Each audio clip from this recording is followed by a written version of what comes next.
ఒక మాట చెప్తున్నా, ఇదే జబర్దస్త్ నుంచి బలగం అనే ఒక సినిమా వచ్చింది. ఇదే జబర్దస్త్ నుంచి సుడిగాలి సుధీర్ అనే ఒక యాంకర్ కమ్ హీరో వచ్చాడు. ఇదే జబర్దస్త్ నుంచి గెటప్ సీను అని బుల్లితెర కమలాసన్ అనే పేరుతో ఒక అబ్బాయి వచ్చాడు.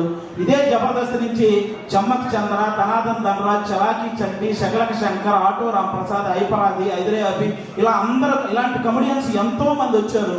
ఇదే జబర్దస్త్ వల్ల కొన్ని వందల మంది ఆర్టిస్టులు ఇల్లు కట్టుకొని పెళ్లి చేసుకొని పిల్లా పాపలతో సుఖంగా ఉన్నారు.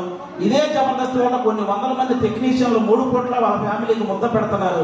అలాంటి జబర్దస్త్ని కూర్చొని జబర్దస్త్ అంటే ఈ డబుల్ మీనింగ్ అవి ఎక్కువ అంట కదండి, అవునంట కదండి, అవును ఎవడో చూడకుండానే యాన్యువల్ సినిమా 700 కోట్లు వచ్చినాయి.